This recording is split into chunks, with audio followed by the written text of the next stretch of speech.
Everyone told me sneakers are just shoes to walk in. What's so complicated about that?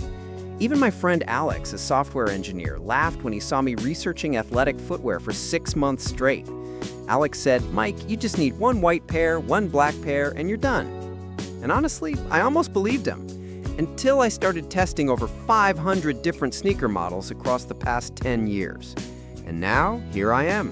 After going from Madison Square Garden pickup games to Yosemite trail sections, from 5 a.m. gym sessions to business casual meetings, I have to admit that Alex was completely wrong. Sneakers aren't just shoes to walk in. They're an entire ecosystem of science, technology, culture, and art that most people never get exposed to. Today, I'm sharing everything I've learned, from why the word sneaker literally means to sneak around, to why the athletic shoe market is worth $100 billion, and most importantly, how you can avoid the expensive mistakes I used to make. So here's what actually happened when I went down this rabbit hole. Okay, so first let's talk about the name sneaker itself. I bet 99% of you don't know why they're called that. I didn't either until I found an 1887 Boston Journal article that coined the term because the name boys give to tennis shoes since you could sneak up on people without making noise. But here's what gets even more interesting. Sneakers actually started with British Navy seamen in the 19th century who needed rubber-soled shoes to prevent slipping on wet, moving ship decks. Then the British aristocracy adopted them for tennis because of the excellent traction. Talk about a journey from sea to court to street. And this is what I only truly understood after testing hundreds of pairs. Every sneaker type today carries the DNA of innovations from over 100 years ago. When I'm lacing up my trail runners, I'm literally benefiting from maritime technology that kept sailors from falling overboard. Mind-blowing, right? Alex used to tell me, "Mike, shoes are just shoes." But the reality is, there are 17 distinct sneaker categories, each engineered for specific purposes, and I've tested them all. Take road running shoes. I've put them through marathon training. They're designed with specialized cushioning for repetitive heel-to-toe motion on hard surfaces. 8 to 12 millimeter heel-to-toe drop, EVA foam or Nike ZoomX, breathable mesh construction, every detail has scientific reasoning. Trail running shoes are completely different.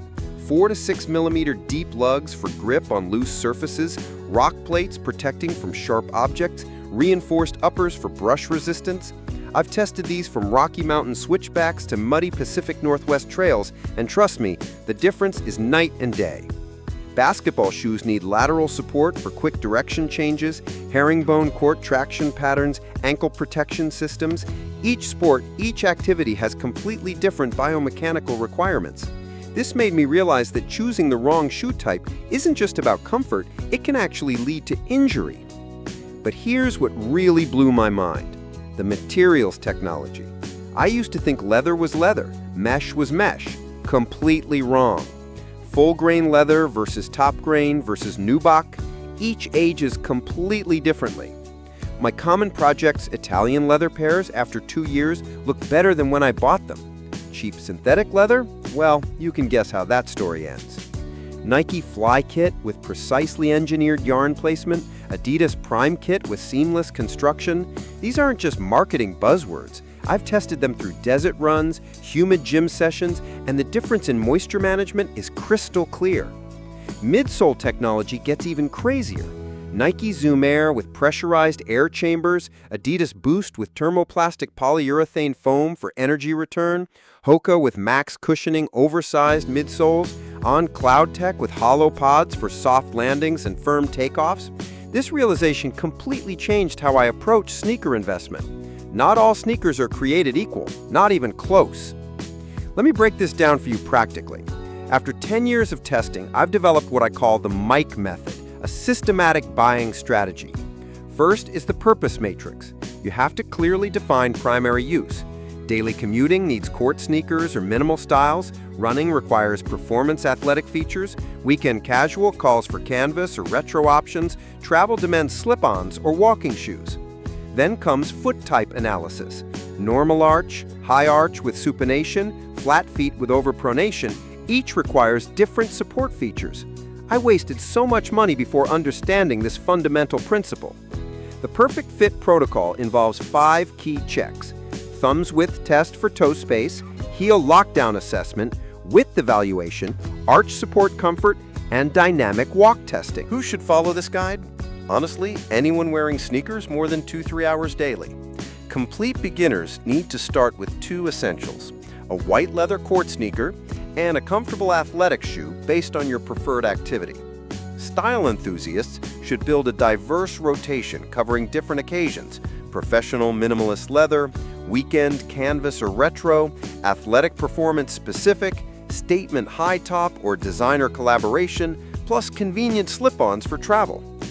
Performance athletes need to invest in sport-specific technology and replace based on mileage, not appearance. Collectors should focus on long-term value, research resale trends, and invest in proper storage and authentication. Real talk about pricing. The sweet spot is the $100 to $200 range for the best value in quality materials and construction. Under $100 gets you basic materials but decent construction. $200 to $400 brings premium materials with innovative tech. Over $400 is artisanal quality with exclusive designs. But here's the key insight I learned after many expensive mistakes. Expensive doesn't always mean better for your specific needs. A $150 New Balance might be perfect for daily wear, while a $400 designer sneaker could be completely wrong for your lifestyle.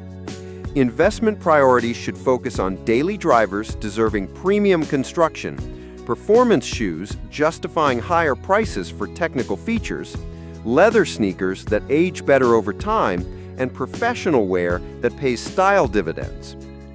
Remember that story about Alex from the beginning? Last week, he asked me to recommend running shoes because he's training for his first marathon. I spent 30 minutes explaining gait analysis, cushioning systems, heel-to-toe drop ratios. Alex listened and said, "Damn, Mike, I had no idea it was this scientific." And that's exactly the point.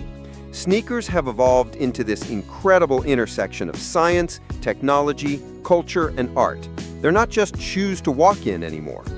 My recommendation as a friend: start small with the core 4 rotation, understand your specific needs, invest in quality where it actually matters, and don't let marketing buzz overshadow actual performance for your lifestyle. Questions about specific models, need personalized recommendations, or want to share your own sneaker experiences? You know where to find me to help fellow sneaker enthusiasts navigate this incredible world of footwear. And remember, the best sneakers are the ones you actually wear. Don't let perfect be the enemy of good.